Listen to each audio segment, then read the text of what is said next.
በስመ አብ ወወልድ ወመንፈስ ቅዱስ አሐዱ አምላክ አሜን። ንዓመታ እንተፈረየት ሕደጋ። እዚ ምስሊ እዚ ከዓ በለ ሓደ ሰብኣይ ኣብ ኣታኽልቲ ወይኑ እተተኽለት በለስ ነበረቶ። ፍረ ደልዩ ናብ ኣመፀ ግናኸ ኣይረኸበላን። ወንጌለ ሉቃስ ምዕራፍ 13 ፍቕዲ 6 ገና ፍጥር ክንብል ኣምላኽ ድማ ብመልክዑ ሰብ ፈጠረ፣ ብመልክዕ ኣምላኽ ፈጠሮ። ተባዕታይን ኣንስተይትን ገይሩ ፈጠሮም ምስ በለ ኣምላኽ ከዓ ባረኾም። ኣምላኽ ድማ ፍረዩን ተባዝሑን ንምድሪ ከዓ ምልእዋን ምለኽዋን ንዓሳ ባሕርን ንዕዋፍ ሰማይን ኣብ ምድሪ ለመምኒ ዝብል ኩሉ እንስሳን ከዓ ግዝኡ በሎም እዩ ዝብል ኦሪት ዘፍጥረት ምዕራፍ 1 ፍቕዲ 27 28 ጎይታናን መድሓኒናን ኢየሱስ ክርስቶስ ድማ ኣነ ሓረይኹኹም እምበር ንስኻትኩም ኣይሓረኹምን፣ ክትከዱን ፍረ ክትፈርዩን ፍሬኹም እውን ነባሪ ክኸውን ነቦ ብስመይ ዝለመንክምዎ ዘበለ ምንቲ ክህበኩም ነዚ መደብክኹም በለ። ወንጌል ዮሃንስ ምዕራፍ 15 ፍቕዲ 16 ንኽንፈሪ ተፈጢርና፣ ንኽንፈሪ ድማ ድሒንና። እቲ ተኽሊ በለስ ዝነበሮ ሰብኣይ ኣምላኽ እዩ። እታ በለስ ድማ ንሕና ኢና። እቲ ዋና ፍረ ደልዩ መፂኡስ ግናኸ ብዘሕፍር መገዲ እታ በለስ ፍረ ኣይተረኽባን። ዓመተ 2025 ወዲእና ሓድሽ ዓመት 2026 ንኣቱ ኣለና። ዝሓዝናዮ ፍረ ኣሎ ዶ ቢልና ምስ ገዛእ ርእስና ፀብፃብ እንተገበርናስ ብሓቂ ብንስሓ ክንሕደስ ዝገብር ቅዱስ ውሳነ ክኾነልና እዩ። ዘርኢ በቑሉ ዓብዩ ፍረ ግና እንተዘይሃበ እንታይ ይጠቅም? እቲ ክንፈሪ ዝፈጠረና ኣምላኽ፣ እቲ ክንፈሪ ከዓ ዝመደበና ጎይታ ፍሬና ክርኢ ወትሩ ሃረር ምስ በለ እዩ። ብዙሕ ፍረ እንተፈረኹም ኣቦይ በዚ ይኸብር ደቀ መዛሙርተይ እውን ክትኮኑ ኢኹም በለ ጎይታ። ወንጌል ዮሃንስ ምዕራፍ 15 ፍቕዲ 8 ኣነ ናይ ሓቂ ጉንዲ ወይኒ እየ፣ ተኻሊኡ ከዓ ኣቦ እዩ። ነቲ ኣባይ ዘሎ ፍረ ዘይፈሪ ዘበለ ኩሉ ጨንፈር የርሕቆ፣ ነቲ ፍረ ዝፈሪ ዘበለ ጨንፈር ግና ኣዝዩ ምንቲ ክፈሪ የፅርዮ። ንስኻትኩም ከዓ ሳላቲ ዝነገርክኹም ቃል ድሮ ንጹሃት ኢኹም። ኣባይ ጽንዑ፣ ኣነ እውን ኣባኻትኩም። ጨንፈር ኣብቲ ጉንዲ ወይኒ እንተዘይጸንዐ ካብ ርእሱ ክፈሪ ከም ዘይኽእል ንስኻትኩም እውን ኣባይ እንተዘይጸናዕኩም ከምኡ ኢኹም።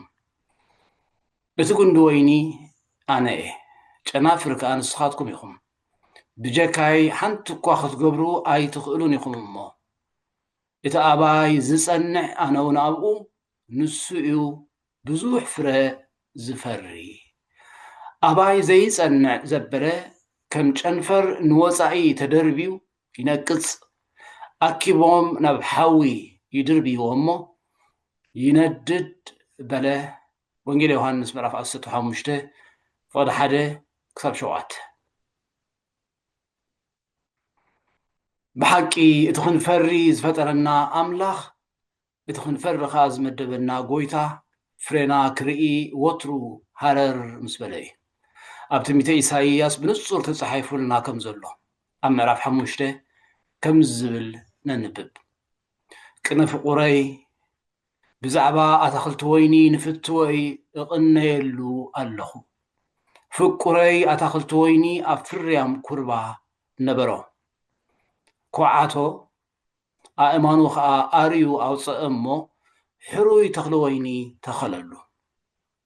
ኣብ ማእከሉ ድማ ግንቢ ሰርሓሉ፣ መሐምተሊ ከዓ ኣብ ውሽጡ ገበረሉ። ዘቢብ ከፍሪ እውን ተጸበየ ግናኸ መጺጽ ፍረ ኣፍረ ንትስቢት ኣምላኽ ንረአዮ ዘቢብ ከፍሪ ተጸቢዩ ንፍረ እቲ ኣተኽልቲ ወይኒ ከዓ ንረአዮ መጺጽ ፍረ እዩ ኣፍርዩ ነቲ ቃል ከነንብቦ ከለና ኣቱም ኣብ ኢየሩሳሌም እትነብሩን ኣቱም ሰብ ይሁዳን እስከ ሕጂ ኣብ መንጎይን ኣብ መንጎ ኣታኽልተ ወይነይን ፍረዱ ነታኽልቲ ወይነይሲ ሓለፋቲ ኣነ ዝገበር ኩሉ እንታይ ኮን ምተገብረሉ ነይሩ ዘቢብ የፍሪ እዩ ኢለ እናተጸበኽዎስ ስለምንታይ እዩ መጺጽ ፍረ ዘፍረ ብምባል እዩ ዝሓትት እዚ ሕቶ እዚ ኣነን ንስኻትኩምን እውን ክንሓቶ ዘለና ኣገዳሲ ሕቶ እዩ ኣብዚ ሒዝናዮ ዘለና ምዕራፍ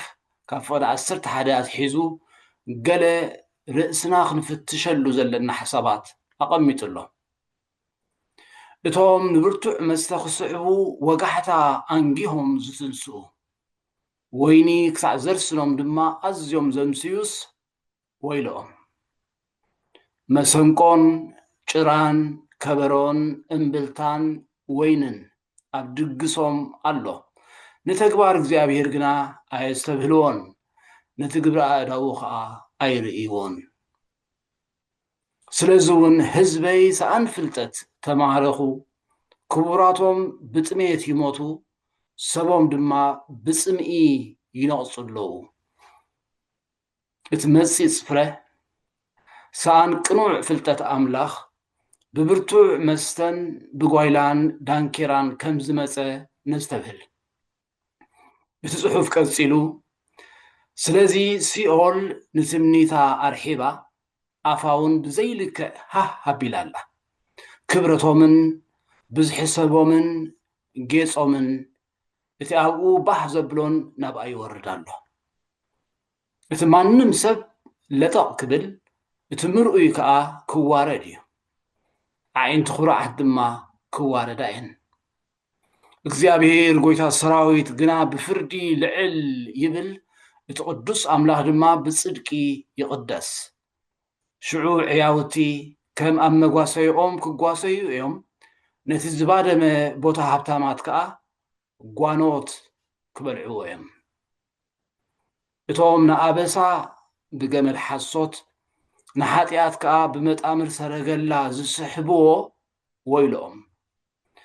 እቶም ክንርእዮስ ይቐልጥፍ ዕይኡ ከዓ ፈጢኑ ይግበር ምእንቲ ክንፈልጦ ድማ ምኽርቲ ናይ እስራኤል ቅዱስ ትቕረብ ትምጻእውን ዝብሉ ወይሎኦም እቶም ነቲ እከይሲ ሰናይ ንሰናይ ከዓ እከይ ዝብሉ ንጸልማትሲ ብርሃን ንብርሃን ድማ ጸልማት ዝገብርዎ ንመሪርሲ ጥዑም ንጥዑሙን መሪር ዝገብርዎ ወይሎኦም እቶም ኣብ ቅድሚ ኣዒንቶም ጠቢባን ብርእሶም ከዓ ኣስተውዓልቲ ዝኾኑ ወይሎኦም እቶም ንምስታይ ወይኒ ዝሕይሉ ዘስክር መስተን ምሕዋስ ከዓ ዝብርትዑ ሰብ ወይሎኦም መማለጃ ተቐቢሎም ንረሲ ዘጽድቕዎ ንጻድቕ ድማ ጽድቁ ዘግድፍዎ ወይሎኦም ንሕጊ እግዚኣብሔር ጎይታ ሰራዊት ንዕቆምዎ ንቓህልቲ ናይ እስራኤል ቅዱስ ከዓ ተሓሲሞምዎ እዮም እሞ ስለዚ ከምቲ ልሳን ሓዊ ንብርዒ ዘንድዶ ንቑፅ ሳዕሪ ከዓ ባህርሃልታ ሞኽ ዝብል ስሮም ከም ቡኽቡኽ ክኸውን ዕምባብኦም ከዓ ከም ዕሻሽ ክተጉጉ እዩ ስለዚ ቁጣዕ እግዚኣብሔር ኣብ ህዝቡ ነደደ ኢዱ ከዓ ኣባታቶም ዘርግሐሞ ወቕዖም ኣኽራን አንቀጥቀጡ ሬሳኦም ድማ ከም ጓሓፍ ኣብ ማእከል ኣደባባይ ኮነ ምስናይ ዝኹሉ ድማ ቁጣዓኡ ኣይተመልሰን ኢዱውን ገና ተዘርጊሓላ ይብል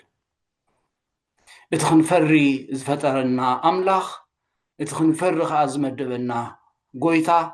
ፍሬና ክርኢ ወትሩ ሃረር ምስ በለ እዩ ኣብ መዝሙረ ዳዊት ኣብቲ ቀዳማይ ምዕራፍ ብምኽሪ ረሲኣን ዘይመላለስ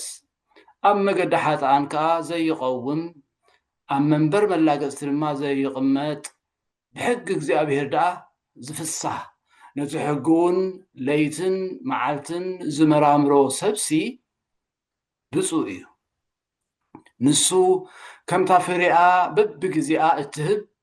ቆፅላ ዘይረግፍ ኣብ ወሰን ወሓዚ ማይ እተተኽለት ኦም ይኸውን ብምባል እዩ ዝገልጾ መዝሙረ ዳዊት ምዕራፍ 1 ፍቕዲ 1 ክሳብ 3 እቲ ፍረ ዝሰኣነ ዋና በለስ ነቲ ሓላዊ ኣታኽልቲ ወይኒ እንሆ ካብዛ በለስ እዚኣ ፍረ እናደለኹ 3 ዓመት መጺኤ ኣይረኸብኩላን እዩ ዝበለ ቁፅሪ 3 ሓደ ነገር ኣዝዩ ርግፅ ምዃኑ ዘውሕስ ቁፅሪ እዩ ምስክር ብኣፍ 2 ወይ 3 ይጸንዕ ብሰለስተ ዝኸረረ ገመድ ቀልጢፉ ኣይብተኽን መጽሓፈ መክብብ ምዕራፍ 4 ፍቕዲ 12 ወዘተ እግዚኣብሔር ብስምዒት ጥራይ ተደሪኹ ዝውስን ከም ዘይኮነ ሓንሳእን 2 ሳዕን ተዛሪቡ ሰብ ግና ምስማዕ እንተኣበየ መወዳእትኡ ከመይ ከም ዝኸውን ኣብ ትንቢተ ኢሳይያስ ዝነበብናዮ ምዕራፍ ብኸምዚ ዝስዕብ ይገልጾ ፍቕዲ 5 ክሳብ ፍቕዲ 10 እምበኣርከ ነቲ ኣብ ኣታኽልቲ ወይነይ ዝገብሮ እፍልጠኩም ንሓፁሩ ክቕንጥጦ እየ መጓሰይ ከዓ ክኸውን እዩ ንመከባቢዑ ከፍርሶ እየ ክርገጽ እውን እዩ ከባድሞ እየ ኣይክፅንፀልን ኣይክኾስኮስን ድማ እዩ እሾኽን ተኾርባን ከዓ ክበቕሎ እዩ ንደበናታት ድማ ዝናብ ከየዝ ንምሉ ክእዝዞም እየ እቲ ኣታኽልቲ ወይኒ ናይ እግዚኣብሔር ጎይታ ሰራዊት ሲ ቤት እስራኤል እዩ እቲ ተኽሊ ደስታኡ ከዓ ሰብ ይሁዳ እዮም ፍትሒ ተጸቢዩስ እንሆ መኽዓው ደም ጽድቂ ተጸቢዩስ እንሆ ኣውያት ረኸበ ንስኻትኩም በይንኹም ኣብ ማእከል ሃገር ክትነብሩስ እቶም ስፍራ ክሳዕ ዝሰኣን ቤት ኣብ ቤት ዝድርቡ ግራት ከዓ ናብ ግራት ዘቕርቡ ወይሎም እግዚአብሔር ጎይታ ሰራዊት ካብ 10 ጽምዲ ዘውዕል ኣታኽልቲ ወይንስ ሓደ ባት ሓደ ሆመር ዘርኢ ከዓ ሓደ ኤፋ ጥራይ ክእቶ እዩ እሞ ብሓደ እቲ ብዙሕ ኣባይቲ ከዓኒ እዩ እቲ ዓበይትን ጽቡቕን እኳ ዝነብሮ ዘይብሉ ክኸውን እዩ ኢሉ ኣብ እዝነይ ተዛረበኒ ይብል እቲ ኣብ ወንጌል ሉቃስ ዝነበብናዮ ምስላ ድማ እቲ ዋና ነቲ ሓላዊ ኣታኽልቲ ወይኒ ቁረፃ ስለምንታይ ከ ንምድሪ ተበላሹላ ከም ዝበሎ ኢና እንርኢ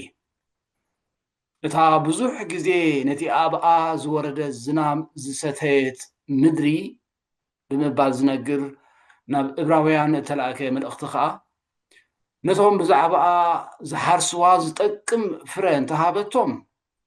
ካብ ኣምላኽ በረኸት ትረክብ እያ እሾኽን ዳንዴርን እንተብቆለት ግና ንቕፍትን ጥቓ መርገምን እያ መወዳእታ እውን ምንዳድ እዩ ብምባል እዩ ዝዛዝም ዕብራውያን ምዕራፍ 6 ፍቕዲ 7-8 እቲ ክንፈሪ ዝፈጠረና እቲ ክንፈሪ ከዓ ዝመደበና ጎይታ ፍሬና ክርኢ ወትሩ ሃረር ምስ በለ እዩ ኣብ ወንጌል ሉቃስ ከም ዝረኣናዮ እቲ ዋና ፍረ ሲኢኑ ቁረፃ ምስ በለ እቲ ሓላዊ ኣታኽልቲ ወይኒ ግና ጎይታይ ወሰነ ወሰና ክሳዕ ዝኹስኩሳ ድኹዒ ክሳዕ ዝድኩዓ እዛ ዓመት እዚኣ ድማ ሕደጋ ንዓመታ እንተፈረየት ጽቡቕ እንተዘይኮነስ ሽዑ ተቖርፃ ብምባል ከም ዝመለሰሉ ይነግረና ንዓመታ እንተፈረየት ጽቡቕ እንሆም በኣር ሕጂ እውን ዕድል ተዋሂብና ኣሎ ገና ፍጥር ክንብል ፍረዩን ተባዝሑን ንምድሪ ከዓ ምልእዋን ምለኽዋን ዝበለ ኣምላኽ እቲ ክትከዱን ፍረ ክትፈርዩን ፍሬኹም እውን ነባሪ ክኸውን ነዚ መደብክኹም ዝበለ ጎይታና እንሆ ብዙሕ ፍረ ክንፈሪ ይጽበየና ኣሎ ካብ ርእሰ ጥበራን ግብዝናን ወፂእና ብቕንዕና ከምቲ ቃል ኣምላኽ ዝእዝዞ ንምንባር ንወስን ንኣምላኽ ብብዝሒ ስብከታትን ببزحي مزامرات كنطبرو أين حسب أملاخ ቅድሚቲ ኣሻሕ ኣእላፍ መስዋዕትታት ንቕድም ንዓና እዩ ዝደልን ንዓና ድማ እዩ ዝጥምትን ነቲ እከይሲ ሰናይ ንሰናይ ከዓ እከይ ምባል ንሕደግ ንጸልማሲ ብርሃን ንብርሃን ድማ ጸልማት ምግባር ነቋርጽ ንመሪርሲ ጥዑም ንጥዑሙን መሪር ምግባር ይከለና ኣብ ቅድሚ ኣዒንትና ጠቢባን